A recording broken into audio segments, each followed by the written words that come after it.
is Robert Frost. Some say the world will end in fire, some say in ice. From what I've tasted of desire, I hope it those who favor fire. But if it had to freeze twice, I think I enough had to know that for destruction, ice is also great and will suffice. Sebelum saya mulai, saya akan pelan-pelan membahas ke dalam dunia puisi yang akan saya bahas hari ini. Sebuah puisi yang sederhana, tetapi menyimpan makna yang sangat dalam. Robert Frost, seorang penyair besar asal Amerika Serikat yang dikenal dengan gaya bahasanya yang mudah dipahami, namun selalu mengandung makna yang sangat filosofis. Puisi-puisinya sering berbicara tentang hubungan manusia dengan alam, tentang emosi, dan tentang pilihan-pilihan hidup yang sering kali kita hadapi tanpa menyadarinya. Dan salah satu puisinya yang paling terkenal yaitu yang berjudul Fire and Ice. Meskipun hanya terdiri dari 9 baris, puisi ini sangat menimbulkan pertanyaan dari sebagian besar orang, bagaimana dunia ini akan berakhir. Namun, tentu saja, Frost tidak bermaksud menjawabnya secara ilmiah. Ia tidak berbicara tentang kiamat dalam pengertian fisik atau bencana besar dari langit. Sebaliknya, ia berbicara tentang api dan es, dua hal yang sangat sederhana, tetapi penuh makna yang simbolik. Dalam puisi ini, api bukan hanya sekedar api yang membakar, dan es bukan hanya sekedar es yang membeku. Keduanya adalah simbol dari dua emosi manusia yang paling kuat. Api sebagai lambang hasrat, keinginan, dan gairah, dan es yang melambangkan kebencian, ketidakpedulian, dan kekakuan hati. Puisi Fire and Ice pertama kali diterbitkan pada tahun 1920, tidak lama setelah berakhirnya Perang Dunia Pertama, yang dimana dunia sedang berusaha bangkit dari kehancuran besar. Bisa jadi, Frost menulis puisi ini sebagai bentuk perenungan terhadap kondisi manusia pada saat itu.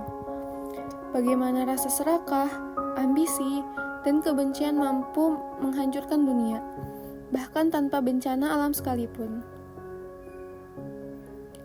Dan benar saja, hingga hari ini, makna itu masih terasa relevan. Kita masih bisa melihat bagaimana dunia itu terus diwarnai oleh api keinginan dan dinginnya kebencian. Puisi ini sederhana, pendek, tetapi menyimpan renungan moral yang sangat kuat. Bahwa manusia bisa menghancurkan dunia tidak hanya melalui senjata atau perang, tetapi juga melalui emosi mereka sendiri. Di sini saya akan membahas 3 elemen dari Fire and Ice.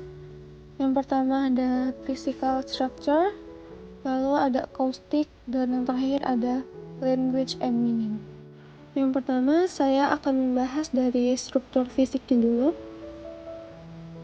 Puisi ini hanya terdiri dari 1 bait dengan 9 baris, seperti yang saya buat di gambarnya. Saya menandakan itu ada 9 baris ya. Puisi ini berbentuk yang sangat singkat namun padat dan penuh makna. Lalu saya akan membahas tentang skema rimanya. Bisa kita lihat lagi di gambarnya sudah saya tandakan. Yang bagian A, B, A itu ada tandanya. Pola ini memberikan alunan bunyi yang teratur dan indah. Rima yang berulang ini bukan sekedar hiasan, melainkan menunjukkan keseimbangan antara dua kekuatan, api dan es, panas dan dingin, cinta dan benci. Melalui bentuknya yang ringkas, Frost ini menegaskan bahwa kadang hal-hal besar bisa disampaikan dengan cara yang paling sederhana. Tidak perlu panjang lebar untuk mengguncang hati pembaca. Cukup 9 baris dan 1 gagasan yang tajam. Struktur yang padat ini juga menggambarkan finalitas, seolah-olah Frost berkata, inilah yang terjadi, inilah akhirnya. Tak ada yang perlu ditambahkan, karena pesan itu sudah sempurna pada dirinya sendiri. Selanjutnya, di sini saya akan membahas tentang akustik, bagaimana Frost bermain dengan bunyi. Bunyi dalam puisi ini berperan penting untuk menciptakan suasana dan emosi.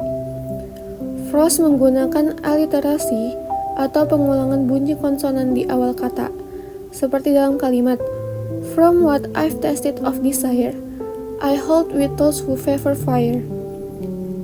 Bunyi F yang berulang menciptakan kesan nyala api yang berdesis dan membara. Ia juga menggunakan asonansi, yaitu pengulangan bunyi vokal, yang membuat puisi ini terasa lembut dan musikal.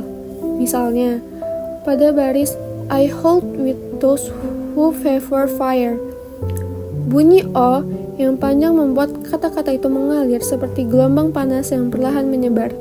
Sementara pada baris but if it had surprised twice, bunyi A yang pendek terdengar dingin dan tajam, seperti serpihan es yang menusuk udara. Selain itu, Frost juga memakai konsonansi, seperti pada baris I think I know enough of hate. Bunyi K dan T di sini keras dan tegas, menekankan karakter kebencian yang kaku dan dingin. Jadi, bahkan tanpa memahami artinya, kalau kita mendengar bunyinya saja, kita bisa merasakan perbedaan suasana antara api yang menyala dan es yang membeku. Nah, yang terakhir, di sini saya akan membahas ke bagian yang paling menarik, yaitu language and meaning.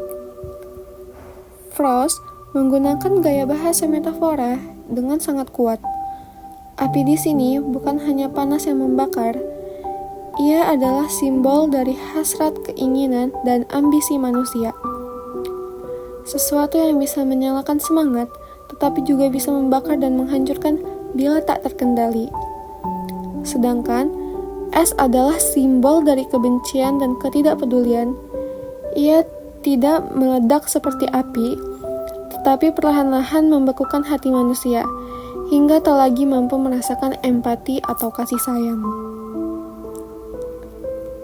Frost ingin mengatakan bahwa dunia bisa berakhir dengan dua cara.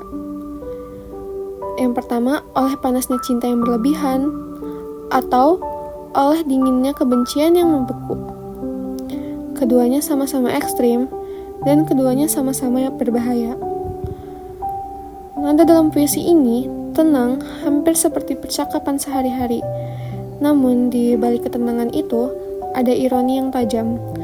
Frost berbicara tentang akhir dunia dengan cara yang ringan, seolah-olah ia sudah berdamai dengan kenyataan itu. Suasana yang diciptakan terasa tenang tetapi mencekam. Pembaca diajak untuk berpikir bukan hanya tentang kehancuran dunia, tetapi tentang kehancuran hati manusia itu sendiri. Di sini ada pesan yang disampaikan oleh Frost yang sangat begitu sederhana, namun juga sangat kuat. Ia mengingatkan kita bahwa dunia ini bisa hancur bukan hanya karena bencana alam, tetapi juga karena emosi manusia yang tidak terkendali. Ketika hasad berubah menjadi keserakahan dan cinta berubah menjadi obsesi, maka api di dalam diri kita bisa membakar segalanya. Sebaliknya, ketika kebencian dan ketidakpedulian dibiarkan tumbuh, kita membiarkan hati kita membeku, dan perlahan dunia pun kehilangan kehangatannya. Frost seolah berbicara langsung kepada kita, jaga keseimbangan dalam dirimu, karena api dan es itu, keduanya ada di dalam hati manusia, dan pilihan ada di tangan kita. Apakah kita akan membiarkan salah satunya menguasai? Dan ya, sebagai penutup, puisi Fire and Ice adalah refleksi tentang sifat manusia, tentang betapa kuatnya emosi yang kita miliki, dan betapa rapuhnya dunia bila emosi itu tidak terkendali. Melalui dua simbol sederhana ini, yaitu api dan es, Frost menunjukkan bahwa akhir dunia tidak selalu berarti kehancuran fisik. Kadang, dunia juga bisa berakhir ketika manusia berhenti mencintai, atau ketika kebencian menguasai hati. Puisi ini abadi karena pesannya yang sangat universal. Kapanpun, dimanapun, manusia akan selalu hidup di antara dua kutub, antara kehangatan dan kedinginan, antara kasih dan benci, antara api dan es. Dan mungkin pesan Frost yang paling dalam adalah ini. Selama manusia masih memiliki api dan es dalam dirinya, akhir dunia bukanlah sesuatu yang jauh, melainkan sesuatu yang bisa dimulai dari hati kita sendiri. Karena terkadang dunia tidak berakhir dengan ledakan, melainkan dengan api atau dengan es.